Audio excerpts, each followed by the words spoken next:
अगर मैं आपसे कहूं कि ब्रह्मांड की सबसे गहरी साधना किसी गुफा में नहीं, किसी हिमालय की चोटी पर नहीं, बल्कि आपके हृदय की एक धड़कन में छिपी है। अगर मैं कहूं कि जिस सत्य को पाने के लिए ऋषि मुनियों ने हजारों वर्ष तप किया, वह सत्य एक साधारण से नाम में समाया हुआ है, तो क्या आप विश्वास करेंगे? आज की यह कथा न कोई कल्पना है, न कोई चमत्कार कथा। यह शास्त्र, अनुभव और चेतना का संगम है। और यह कथा शुरू होती है एक ऐसे प्रश्न से जिसने स्वयं देवताओं को मौन में डाल दिया था। अध्याय 1, प्रश्न जो ब्रह्मांड तक पहुंचा। एक समय की बात है जब देवर्षि नारद मुनि तीनों लोकों में विचरण कर रहे थे। वे जहाँ भी जाते कठोर तपस्या देखते, कहीं कोई वर्षों से मौन व्रत में, कहीं कोई अग्नि के सामने बैठा, कहीं कोई वेदों के जटिल मंत्रों में लीन। पर उसी यात्रा में उन्होंने कुछ ऐसे मनुष्यों को देखा जो न विद्वान थे न तपस्वी, फिर भी उनके चेहरे पर अद्भुत शांति थी। वे न तो यज्ञ कर रहे थे न कोई कठिन साधना। वे बस धीरे धीरे एक नाम का स्मरण कर रहे थे, राम। नारद मुनि ठिठक गए।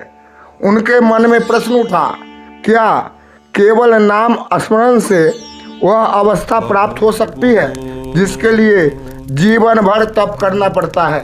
यही प्रश्न एक साधारण जिज्ञासा नहीं था, यह प्रश्न पूरे युग के लिए उत्तर मांग रहा था। अध्याय 2, स्मृति जिसने दिशा बदली। नारद मुनि को एक घटना स्मरण हो आई। एक समय एक क्रूर डाकू था जिसका जीवन हिंसा से भरा था, परंतु जब उसे मरा मरा जपने को कहा गया तो वही जप धीरे धीरे राम बन गया और वही डाकू आगे चलकर महर्षि वाल्मीकि बने।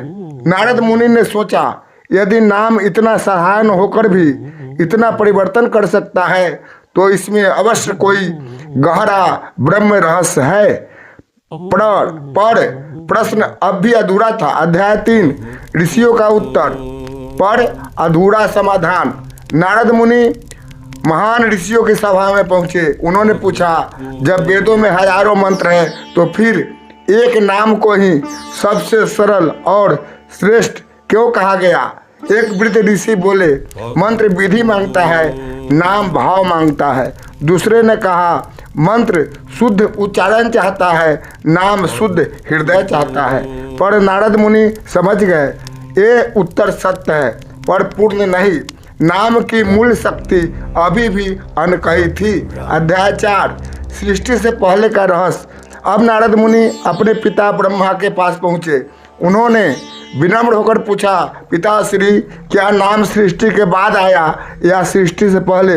ब्रह्मा जी मुस्कुराए। उन्होंने कहा, पुत्र, सृष्टि से पहले देवनी थी और देवनी ही ब्रह्म का प्रथम स्वरूप है। उन्होंने समझाया, ओंकार कोई अक्षर नहीं बल्कि कंपन है और नाम उसी कंपन का सघन रूप है। ब्रह्मा जी बोले, राम शब्द 3 शक्तियों का संतुलन है, उत्साह, विस्तार और विश्राम।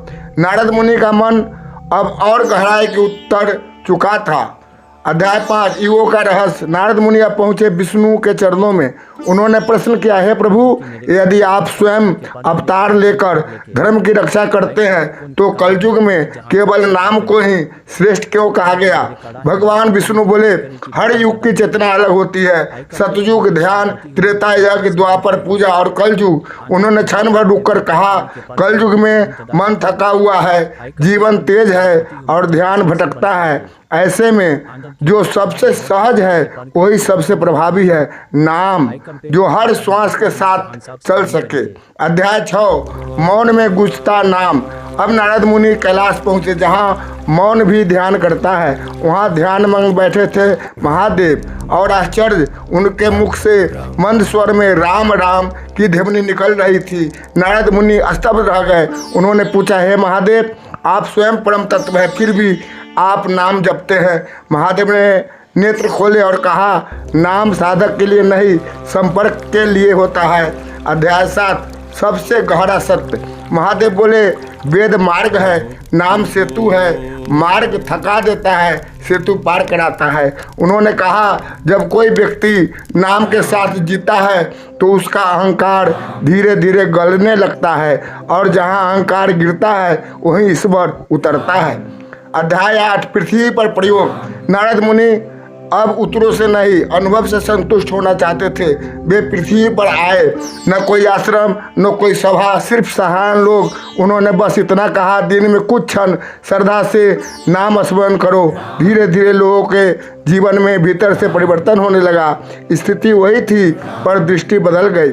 अध्याय 9 नाम का वास्तविक चमत्कार। नारद मुनि समझ गए, नाम समस्या नहीं बदलता, दृष्टि बदलता है, और जब दृष्टि बदलती है तो जीवन बदल जाता है। यही कारण है कि संतों ने नाम साधन नहीं संगति कही।